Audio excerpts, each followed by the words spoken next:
The coffee was still warm in my hand when I heard footsteps that shouldn't exist. Not the shuffle of a wheelchair, not the drag of leg braces against carpet. Actual footsteps, steady, deliberate, coming down the stairs of my own house at 6 in the morning. My daughter Emma had not walked in 4 years. I stood frozen at the kitchen counter, mug halfway to my mouth, listening to a sound I had stopped believing I would ever hear again. Then she appeared at the bottom of the staircase, upright, balanced, breathing hard, but on her own 2 feet. "Dad," she said quietly, "we need to talk before Mom gets back. My name is Robert. I'm 44 years old, a structural engineer in Spokane, Washington. I design buildings for a living. I understand load, stress, and failure points better than most people understand their own families. That morning, standing in my kitchen, I realized I had missed every warning sign in the one structure that mattered most. I set the mug down. My hands were not steady. "Emma, what is going on?" She crossed the kitchen floor without wobbling, without bracing herself on anything. "I've been able to walk for almost a year," she said. "I've been hiding it." The words did not fit together in my mind. A year. Hiding it from me. "Why?" I managed. She looked at me with an expression too old for a 12-year-old's face. "Because every time my legs got stronger, Mom's medicine made them weak again. And I figured out that if she knew I was getting better, she'd just increase the dose." I felt something in my chest go very still and very cold. "Dad," she said, "I don't think Mom's been treating my illness. I think she's been keeping me sick. I met Rachel when I was 26, fresh out of grad school, still paying off student loans and eating ramen 4 nights a week. She was a pediatric nurse, warm and quick-witted, the kind of person who remembered everyone's birthday and brought soup to sick co-workers. Everyone loved her. I loved her most. We married 2 years later. When Emma was born, Rachel quit her nursing job to stay home. Her decision, she said, because no one would care for our daughter better than she would. I never questioned that logic. Why would I? She had spent a decade caring for other people's children professionally. Ours would have the best of everything. When Emma was 8, she was diagnosed with a rare neuromuscular condition. The specialists used words like progressive and uncertain prognosis. Rachel took over completely. She understood the medical terminology. She managed every prescription. She built a color-coded chart on the refrigerator that tracked dosages down to the milligram. I trusted her instincts the way you trust a compass you've never had reason to doubt. I worked longer hours to cover the mounting costs. Specialists, physical therapy, a wheelchair-accessible van, a bathroom remodel. Over 4 years I put nearly $200,000 into Emma's care, money I never resented spending, because I believed every dollar was buying my daughter a chance. Rachel handled the rest. She drove Emma to appointments. She spoke to doctors in a private room while I waited outside. Because it's easier if I explain the history, you get overwhelmed by the terminology. I never pushed back on that either. Looking back now, I can see the shape of it, how carefully she built walls around every piece of information, how naturally it felt like devotion instead of control. That's the part that still sits heavy in my chest. Not that I was fooled, that I was fooled by someone I helped, someone I trusted with the most fragile thing in my life. The morning Emma told me she could walk, she also handed me a small Ziploc bag of crushed tablets. "I stopped swallowing them 8 months ago," she said. "I just hide them under my tongue and spit them out later." I turned the bag over in my hands. Pale blue capsules, half crushed, some intact. "These don't look like the ones from the pharmacy label," I said slowly. "They're not," Emma said. "I looked them up. The pharmacy bottle says one thing. What's actually inside is something else." I drove to the pharmacy that same afternoon, telling Rachel I had a work meeting. The pharmacist, a woman named Denise, who had filled our prescriptions for 3 years, pulled up the records without hesitation. The prescribed medication was a low-dose muscle relaxant meant to ease spasticity. What I photographed from the bag Emma gave me was, according to a private lab I visited 2 days later under a different pretext, a much higher concentration of a sedative-class drug never authorized in Emma's chart. I sat in my car in the pharmacy parking lot on Ash Street for 11 minutes without moving. My daughter's body had spent 4 years being told it wasn't strong enough to stand, and every time it tried, something had quietly pushed it back down. I didn't call Rachel. I didn't confront her that night, or the next. Something inside me, the same instinct that makes me check a beam 3 times before signing off on a blueprint, told me that one wrong move now would cost me everything, including my daughter.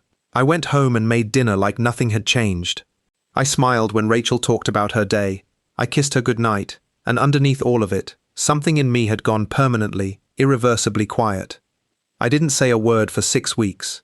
I know how that sounds. But silence, in that house, had become the only safe language I had left. I started small. I photographed pill bottles before Rachel's refills and after. I noted dates, dosages, discrepancies. I began quietly reviewing our bank statements, something I had never done, because Rachel handled the boring stuff, as she put it. What I found there answered a question I hadn't known to ask. 11 months earlier, Rachel had taken out a $140,000 life insurance policy on Emma. Not health insurance, not disability coverage. A life insurance policy on a 12-year-old, with Rachel listed as sole beneficiary. I sat with that number for a long time. Then came the moment that handed me everything. Rachel had started keeping a second phone. I found it charging behind her jewelry box while she was in the shower. It wasn't locked. There was a single ongoing text thread with a name saved as Dr. K, private. The messages spanned months, dosage adjustments, complaints that Emma was improving too fast. A line from 3 weeks earlier that I read 4 times before I could make my hands stop shaking. If the policy's going to pay out, it needs to happen before she turns 13. Underwriting changes after that.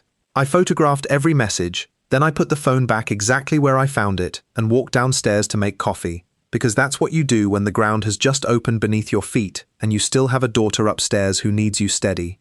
The next morning, I called an old college friend, Marcus, now a family law attorney who also handled cases with a criminal overlap. We met at a diner off Highway 2, away from anywhere Rachel might recognize a car. I laid out everything: the pill discrepancies, the lab results, the insurance policy, the messages from the second phone. Marcus went quiet for a long moment, then said, "Robert, this isn't a divorce case. This is a criminal case. You need to document everything without her knowledge, and you need to do it in a way that survives a courtroom." Marcus connected me with a licensed private investigator, a retired detective named Patrice, who helped me legally record conversations under Washington's one-party consent law. I began keeping a locked drive with time-stamped copies of every pill sample, every bank record, every message.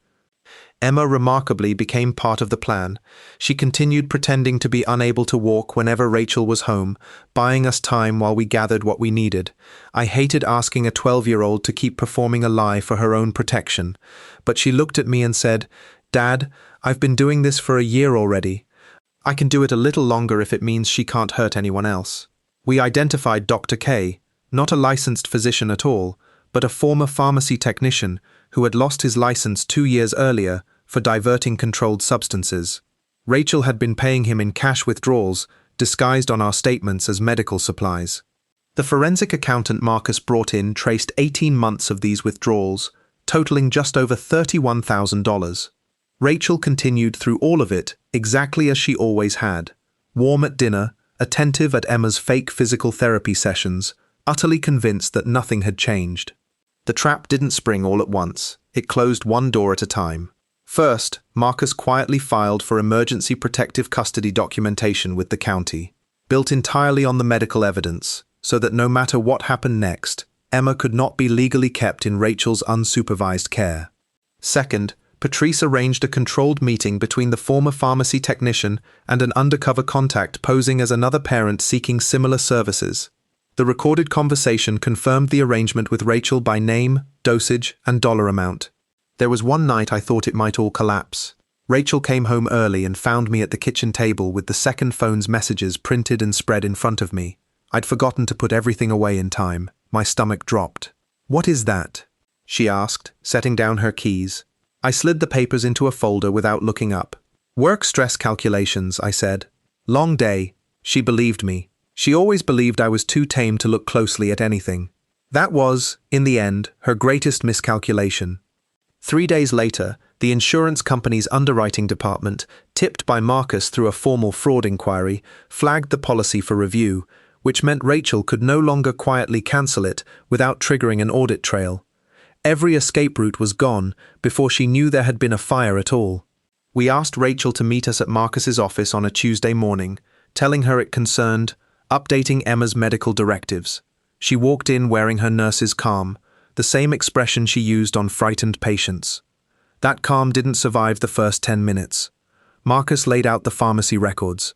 Then the lab results, then the insurance policy, then, last, the printed messages from the second phone. Rachel's face didn't crumble. It went very still, the way mine had in that parking lot weeks earlier. "You don't understand the pressure I was under," she said quietly. "Explain it to me," I said. My voice didn't shake. I had rehearsed staying steady for exactly this moment. "The medical bills were destroying us," she said. "I needed a way out that didn't feel like giving up on her." "You were poisoning her," I said. "There's no version of that sentence that makes sense as love." She looked at Emma, who sat beside me, upright, unafraid. "Baby, I don't," Emma said. Just that. One word. It was the only thing she said in the entire meeting, and it was enough. Rachel was arrested 9 days later on charges of attempted murder, child endangerment, prescription fraud, and insurance fraud. The former pharmacy technician was charged separately and, facing his own evidence, agreed to testify against her. The county terminated the insurance policy and opened a fraud investigation that froze every account in Rachel's name. Her nursing license was permanently revoked. The story made the local news for exactly one cycle. No cameras at our house, no interviews, just a 2-line item and Rachel's booking photo. She accepted a plea agreement 11 months later rather than risk a trial with the medication evidence intact. 18 years, with mandatory psychiatric evaluation as a condition of any future release. I didn't feel triumph when the sentence was read. I felt the particular exhaustion of a bridge that has finally stopped swaying. Emma is 14 now. She plays club volleyball on Tuesdays and Thursdays, and she complains about algebra homework the way ordinary teenagers do. The wheelchair sits folded in our garage, not because we need it, but because neither of us has quite been ready to give it away yet. We moved across town, into a smaller house with a kitchen that gets better morning light. I make Emma's breakfast myself now, and every prescription that comes into our house, I read the label twice before it goes anywhere near her. Some evenings we sit on the back porch and don't talk about any of it. Other evenings, she brings it up on her own, calm and matter-of-fact, the same way she told me that first morning on the stairs. I think about that morning often, the sound of footsteps I never thought I'd hear again, and how close I came to sleeping through the one warning that mattered. If there's one thing I'd want another parent to take from this, it's simple. Trust isn't the same as certainty. Ask the questions anyway, read the label anyway, love someone fully, and still keep your eyes open. Those two things were never in conflict, no matter what she told me. If you made it this far, thank you for staying with Emma's story. Let me know in the comments where you're watching from tonight.